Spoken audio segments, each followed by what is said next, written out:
Hello guys, my name is राशि और आज हम पढ़ेंगे C++ लैंग्वेज के बारे में। ओके, तो हम इसका स्ट्रक्चर देखते हैं। सी लैंग्वेज की हम कोडिंग किस अकॉर्डिंग करते हैं, किस स्ट्रक्चर में करते हैं। ओके, तो हम स्टार्ट करते हैं वीडियो को।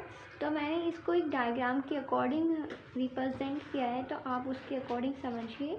ओके, तो सबसे पहले हम क्या करेंगे, इंक्लूड करेंगे फाइल्स को। जो हमारी जो भी हम यूज़ कर रहे हैं उनकी हेडर फाइल्स होती हैं, उन फाइल्स को इंक्लूड करेंगे। उसके बाद हम क्लास की डिक्लेरेशंस करेंगे। ओके, जितनी भी हम क्लास पढ़ाएंगे उनकी डिक्लेरेशन करेंगे। उसके बाद हम मेंबर फंक्शन की डेफिनेशन देंगे। जो भी हम फंक्शन यूज़ कर रहे हैं उसकी डेफिनेशन क्लियर करेंगे। फिर उसके बाद क्या करेंगे, हम मेन फंक्शन प्रोग्राम। इसमें लास्ट में ये बॉटम टू अप वर्क करता है। ओके, हमारी जो लैंग्वेज है C++ वो बॉटम टू अप वर्क करेगी। फिर देखो, फॉर एग्जांपल के अकॉर्डिंग हम देखते हैं। देखिए, सबसे पहले हम क्या काम करेंगे, isostream.h हमारी जो हेडर फाइल है वो यूज़ करेंगे फर्स्ट ऑफ ऑल। फिर उसके बाद हम जो हमारा इसमें क्या करते हैं, जो आई है हमारा वर्क करते हैं, जो आई वो सीन के लिए करता है। ओके, इसका मीन्स होता है इनपुट लेना। जैसे हम स्कैनफ यूज़ करते हैं सी लैंग्वेज में, ऐसे हम सीन यूज़ करते हैं इनपुट के लिए। ओके, और जो ओ है वो होता है सी आउट। ओके, जैसे कि हम प्रिंटफ यूज़ करते हैं हमारे सी लैंग्वेज में, ऐसे हम C++ में क्या करते हैं, सी आउट यूज़ करते हैं आउटपुट प्रोड्यूस करने के लिए। ठीक है,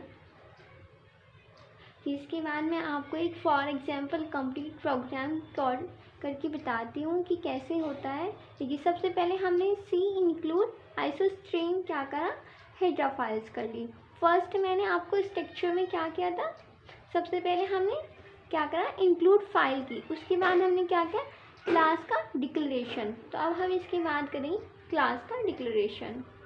ओके, देखिए हमने क्लास ऐड नाम की क्लास बनाई, फिर कर्ली ब्रेसेस करके इंट नाम का एक डाटा टाइप्स लिया। फिर उसके बाद ए और बी हमने इसमें वेरिएबल डाल दिए। ओके, फिर हमने क्या किया, पब्लिक हमने स्पेसिफायर लगाया।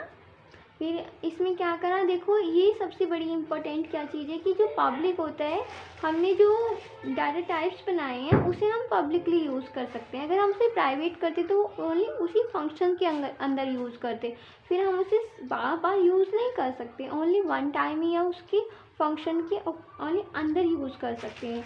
अदर जो हम फंक्शंस बनाएंगे उनमें यूज़ नहीं कर सकते, तो मल्टीटास्किंग नहीं होएगा। फिर इसलिए हमने इसको क्या किया, हमने इस फंक्शन को कंप्लीट हमने इसको पब्लिक बना लिया और इसमें एक वाइड सम नाम का एक फंक्शन बनाया।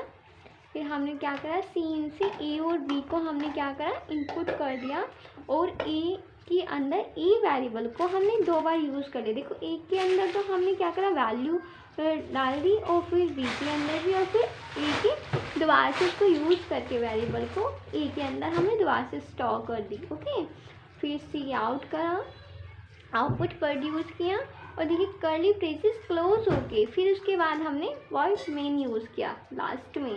ओके, सबसे पहले हमने क्या किया, हेडर फाइल्स। उसके बाद हमने क्या किया, डिक्लेरेशंस की क्लास की। फिर उसके बाद क्या, मेंबर फंक्शंस यूज़ किए। हमने सम नाम का एड नाम का फंक्शन बनाया था। उसके बाद हमने उसको क्या करा, उसको कंप्लीट डेफिनेशन दी उसकी, ऐसे और ये दी हमने कंप्लीट। और उसके बाद हमने क्या किया, वॉइड मेन यूज़ किया। ओके, फिर जो ऐड नाम का हमने फंक्शन बनाया था उसको उसके अंदर स्टॉक कर दिया। हमने क्या किया, 2 और 3 आर्ग्यूमेंट्स हमने उसमें पास कर दिए और फिर वो हमारा हमने ऊपर साइड ही क्या करा, सी आउट के अंदर हमने उसका आउटपुट प्रोड्यूस कर दिया। ओके, फिर हमने curly braces clause and complete main का भी क्लॉज। ओके, हमने कंप्लीट इस फ्री फ्लो में वर्क किया पूरे स्ट्रक्चर के according. Okay guys, thank you so much.